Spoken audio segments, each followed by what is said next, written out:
कंडियारो मां ख़बर ईंदा हालु त Pakistan federal union of journalist जे सॾ ते Naushahro Feroze union of journalist पारां पेमरा एक्ट में तरमीम, पीका एक्ट जे बहाली, मीडिया चैलेंजिस लाइ अलाउंसेस खत्म करण ऐं हमाद यूसुफ केस में मौत जा कलम लगाइण खिलाफ ऐं हुकूमत के ॾिनल चार्टर ऑफ डिमांड जी हिमायत में प्रेस क्लब ते कारो झंडो चाढ़े एहतजाजी मुज़ाहिरो कयो वियो। एहतजाज जी अॻुवाणी ज़िले सदर ज़ाहिद काइमखानी, नायब सदर शाहिद सुमरो, जनरल सेक्रेटरी मज़हर ख़ासकेली ऐं ॿियनि कई। उन मौके ते अॻुवाणनि चयो त वफ़ाक़ी हुकूमत मीडिया जे आवाज़ खे दॿाइण चाहे थी, जेका कंहिं बि सूरत में बर्दाश्त न कई वेंदी। हिननि चयो त सहाफ़ियुनि खे कूड़नि केसनि में गिरफ़्तार करण वारो अमल बंद कयो वञे। सहाफ़ी हमाद यूसुफ केस में मौत जड़ा कलम खत्म कया वञनि। अरशद शरीफ जे कातिलनि के गिरफ्तार कयो वञे। ॿी सूरत में इस्लामाबाद में 3 जनवरी ते धरणो हयो वेंदो। Soomro 3D wallpaper and PVC panel shop दे रहा है सबसे अच्छी सर्विस, बेहतरीन क्वालिटी के आला मयार वॉलपेपर और सीलिंग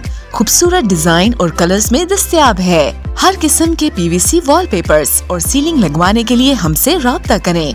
हैदराबाद, कासिमाबाद, लतीफाबाद, जामशोरो, मीरपुर खास और सिंध के मुख्तलिफ शहरों में सर्विस मौजूद है। Soomro 3D wallpaper and PVC panel. राब्ता नंबर रंजन अली सोमरो 0333 370 2516, व्हाट्सएप 0333 370 7886।